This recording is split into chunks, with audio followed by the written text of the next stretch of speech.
Hello friends, welcome to Sumitra stories Hindi. बेरोजगार। गंगापुर नाम के एक छोटे से गांव में एक बहुत ही बड़ा मंदिर था। उसमें काम कर रहे पुजारी गोविंद शर्मा को गोपाल नाम का इकलौता बेटा था। वो लड़का पढ़ाई और तो और बुद्धिमत्ता में सब में वो बहुत ही आगे था। इसलिए पुजारी जी दिन रात अपने बेटे को बहुत पढ़ाना है इस बारे में सपना देखा करते। एक बार गांव के सरपंच जी सुभाष जी को मिलकर पंडित जी, साहब, सरपंच जी, भगवान की दया की वजह से हमारा बेटा पढ़ाई में बहुत होशियार है। इसीलिए उसे इस गांव के छोटे से पाठशाला से निकाल कर 2 गांव पार करने के बाद नागापुर गांव में जो बड़ी पाठशाला है वहां डालने का सोच रहा हूं। आप उस गांव के मुखिया हो, इसीलिए ये बात आपको बताना ज़रूरी है, ऐसे बता रहा हूं। क्या पंडित जी, आप भी? आपका बेटा तो हीरा है, हीरा। आपका बेटा सिर्फ पढ़ाई में ही नहीं बल्कि हर चीज में अव्वल है आपका बेटा। ऐसे लड़के को पढ़ाना बहुत अच्छा है जी। हमारे गांव के लड़कों को वैसे भी पढ़ाई में कोई दिलचस्पी नहीं है, इसलिए यहाँ पर विद्यालय इतने अच्छे नहीं हैं। आपका बेटा पढ़ाई करके बड़ा आदमी बने, यही प्रार्थना मैं भगवान से करता हूँ जी। आप आराम से नागापुर के विद्यालय में डालिए। ऐसे बोलकर पुजारी को अनुमति देते हैं। इस तरह पढ़ाई के मामले में उस गांव के लोगों में दिलचस्पी न होने के कारण किसी के भी बच्चों को इतनी पढ़ाई की जरूरत नहीं पड़ती। ऐसे दिन गुजर रहे थे। पुजारी अपने बेटे को पढ़ाने के लिए बहुत तकलीफें उठा रहा था। भले ही उसे कम पैसे मिल रहे थे, अपने बेटे को अच्छी विद्या और एक अच्छी जिंदगी देनी है। अपनी गरीबी की वजह से कर्जा करते हुए पैसे ले रहा था। एक दिन गांव के सरपंच से पुजारी, साहब, पुजारी को हर साल जो धान्य मिलते हैं उसे आप अपने पास उधार रखकर मुझे कुछ पैसे दे देते तो मैं अपने बेटे को शहर भेज देता। अरे, आप तो बहुत ही महान हैं पंडित जी। बेटे को बड़ी मेहनत से पढ़ा रहे हो आप। ठीक है, आपके हिस्से का धान्य है, आपकी मर्जी। उन्हें रखकर मैं पैसे दे दूंगा। लेकिन पंडित जी, पहले से ही आजकल दिन अच्छे नहीं चल रहे हैं। बेटा भी धीरे धीरे बड़ी शिक्षा के काबिल हो रहा है। बेटा गलत संगत में ना पड़ जाए, इस बात का पूरा पूरा ध्यान रखिएगा। ऐसे बोलते हुए सलाह देते हैं। इस तरह गांव में चर्चा किया करते थे। गांव में सभी लोग उसकी तारीफ करते थे, लेकिन कोई भी तकलीफ के समय पर पुजारी के साथ नहीं था। लेकिन फिर भी अपने बेटे के पढ़ाई में कोई बाधा ना आए, कर्जे में डूबा हुआ था पुजारी। ऐसे साल गुजरते हैं। गोपाल बड़ी मेहनत से पढ़कर अच्छे मार्कों से स्नातक लेकर घर लौट कर आता है। पापा, अब मेरी पढ़ाई पूरी हो गई है। शहर जाकर मैं कोई अच्छी सी नौकरी देखूंगा तो हमारी सारी समस्याएं खत्म हो जाएंगी। और कुछ समय बाद मंदिर में आप पुजारी का काम भी छोड़ सकते हो। आपकी देखभाल मैं करूंगा। बेटा, तुमने ये जो कहा है इतना ही मेरे लिए काफ़ी है। अच्छा, ये बात मैं हमारे गांव के सरपंच जी को बताकर आता हूँ, ठीक है बेटा? हमारी सारी बातें आप उनको क्यों बताते हो? आप मुझे इतनी मेहनत से पढ़ा रहे थे, इतने सालों में बस उन्होंने सलाह ही दी हैं, कभी भी मदद की है क्या उन्होंने हमारी? उन्होंने ऐसे व्यक्ति को आप अपनी बातें क्यों बता रहे हो? गलत है बेटा, ऐसे नहीं कहना चाहिए। वो गांव के सरपंच हैं, उन्हें जो सम्मान देना है वो देना ही होगा। और वैसे भी कोई आकर हमारी मदद करे, इस बात का हम इंतजार ही क्यों करें? उस भगवान को नहीं पता क्या हमें कब देना चाहिए, क्या देना चाहिए? ऐसे उसे समझाते हुए अपने बेटे के नौकरी के बारे में बहुत ही खुशी से गांव के सरपंच जी के पास जाता है। वहां सरपंच जी के साथ साथ उनके साले लोकनाथ भी मौजूद थे। पुजारी की बताई बात सुनने के बाद, बहुत अच्छी बात है पंडित जी, उसे जाने कहिए। मेहनत करके पढ़ाई की है ना उसने, नौकरी तो करनी ही चाहिए। अरे क्या जीजा जी, आप भी इतने मासूमों की तरह बोल रहे हो। इतने समय से आप पंडित जी के पीछे थे, उनके बेटे को पढ़ाकर इतना आगे क्यों बढ़ाया? इस गांव में कोई पढ़ा लिखा होना चाहिए, इसीलिए ना। अब जब वो शहर में चला जाएगा तो फिर इस सब का क्या फायदा होगा? और तो और अगर शहर भेज दिया तो कौन सा बच्चे हमारी बात सुनते हैं? वहां जाकर गलत संगत में लग गया तो हमारे हाथ से निकल जाएंगे बच्चे। हमारे साले साहब की बात भी गलत नहीं है पंडित जी। एक बार आप भी इस विषय में सोच लीजिए।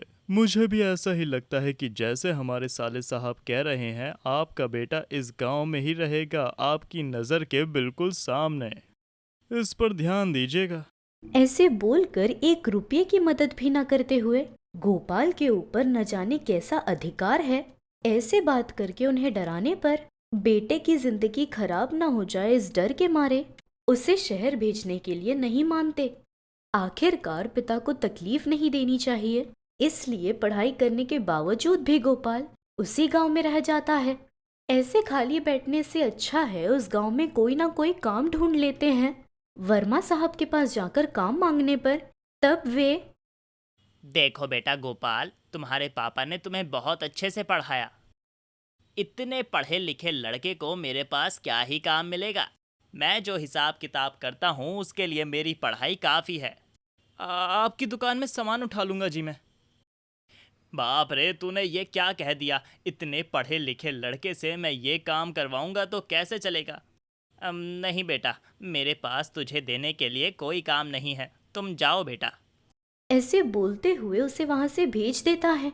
इस तरह गांव के व्यापारी और बड़े बड़े लोगों से मिलकर काम मांगने के बावजूद भी गोपाल बहुत पढ़ा लिखा है, इसी कारण से उस गांव में कोई उसे काम नहीं देता। और तो और वो शहर भी नहीं जा सकता, ऐसे सरपंच जी ने बीच में टांग अड़ाई थी। आखिरकार इतना पढ़ा लिखा बेटा एकदम बेरोजगार की तरह यहाँ वहाँ घूमने पर पंडित जी वो सब सहन नहीं कर पा रहे थे, इसलिए वे बहुत बीमार पड़ जाते हैं। उस पर पुजारी के द्वारा जो कुछ भी पैसे आ रहे थे वो भी बंद होने के कारण बहुत तकलीफ उठाते हैं। तब गांव के सरपंच गोपाल को बुलाकर देखो बेटा, इतने पढ़े लिखे हो तुम, ऐसे बेरोजगारों की तरह यहाँ वहाँ घूमोगे तो कैसे चलेगा?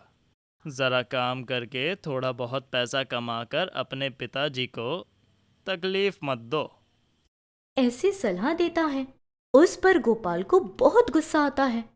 मन में वो ऐसे सोचता है, मेरे पापा की ऐसी हालत करने के जिम्मेदार और मेरी जिंदगी खराब करने के जिम्मेदार तुम ही तो हो, और अब यहाँ ज्ञान बांट रहा है। ऐसे सोचकर वहां से चला जाता है।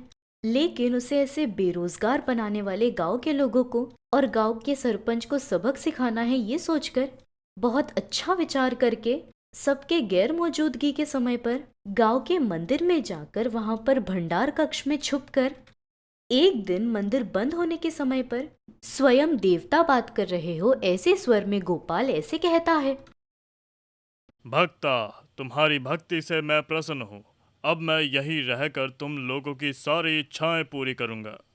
ऐसे वरदान देने पर उनके गांव में स्वयं देवता बात कर रहे हैं, ये बात नए पुजारी ने गांव भर फैला दी थी। उस पर गांव के सरपंच के साथ बहुत सारे लोग मंदिर में आकर बात कर रहे अपने गांव के देवता के सामने अपनी अपनी इच्छाओं को प्रकट करते हैं। ऐसे गांव के सरपंच के अपनी इच्छा बताने के पश्चात वो देवता ऐसे कहते हैं, भक्त, इस बारे में मैं कुछ भी नहीं कर सकता। तुम बहुत समय से अपने पुराने पुजारी को बहुत तकलीफ दे रहे थे। उस विषय में बेशक वो तुम्हें कुछ नहीं बता रहे थे, पर अंदर ही अंदर श्राप दे रहे थे। इसलिए तुम्हारे सारे काम रुक गए हैं। अब एक अच्छा सा घर बनाकर उन्हें दान में दे दो। तुम्हारे सारे काम एक क्षण में पूरे हो जाएंगे। बस इतनी सी बात, मेरा काम हो जाए तो मैं उन्हें एक क्या दो दो घर दान दे दूंगा। ऐसे कह कर जाता है। इस तरह एक समय पर उसके पिता को तकलीफ देने वाले लोग और धोखा देने वाले लोगों को भगवान का नाम लेकर अपनी सारी तकलीफों को ऐसे दूर कर लेता है वो बेरोजगार। देखते ही देखते गांव के लोगों की वजह से पुजारी का अच्छा होता है। बेतरतीब तरह से उनकी मदद करने के बाद उनके सारे काम पूरे होते हैं। इसलिए किसी को भी बात करने वाले देवता पर शक नहीं होता। ऐसे कुछ समय तक उसकी परिस्थिति ठीक होने तक गोपाल भगवान होने का नाटक करके आखिरकार एक दिन वो अपने आप से जाकर ईमानदारी से इतने समय से मंदिर में जो नाटक कर रहा था ये गांव के सरपंच को बताता है। तब गांव के सरपंच, देखो गोपाल, सच कहूं तो वैसे जो तुमने किया वो इतना गलत भी नहीं था। तुम्हारे पिता ने तुम्हें इतनी मेहनत से पढ़ा लिखा कर आगे बढ़ाया। इस गांव के किसी भी व्यक्ति ने उनकी मदद नहीं की। ऊपर से तुम शहर जाकर नौकरी करने की बात कर रहे थे तो हम जैसे लोग बीच में आ गए। आखिरकार तुम्हें गांव में किसी ने काम नहीं दिया तो इसमें तुम भी क्या कर सकते थे भला। इसीलिए तुमने अपने घर को बचाने के लिए सही किया है या गलत वो तो भगवान ही जानता है। लेकिन भक्त बनकर जो कुछ भी तुमने हमारे लिए कहा वो अच्छा ही कहा है। इतने सालों से हम सब ने मिलकर जो तुम्हारे पापा को तकलीफ दी है वो हम सभी बड़े लोग मिलकर तुम्हें आगे बढ़ाने के लिए कोई ना कोई मार्ग जरूर देंगे। तुम जैसा पढ़ा लिखा लड़का खाली नहीं बैठना चाहिए। तुम अगर कोई अच्छा व्यापार करोगे तो 4 लोगों को अपने नीचे काम दोगे। ऐसे उससे और गांव के लोगों से जो भी गलतियां हुई उसे समझकर गोपाल के किए हुए काम को गलत नहीं मानता। इसलिए गांव के सरपंच जी के कहने के अनुसार गांव में सभी लोग मिलकर गोपाल को व्यापार खड़ा करने में मदद करते हैं। उस पर उसके परिवार की सारी तकलीफें दूर हो जाती है और उसके पिता की तबीयत भी ठीक हो जाती है। कहानी आखिर तक देखी है, मतलब थोड़ी बहुत तो पसंद आई होगी ना। हो सके तो लाइक कीजिए, संभव हो तो शेयर कीजिए और ऐसी ही कहानियों के लिए हमारे हिंदी चैनल को सब्सक्राइब भी कीजिए।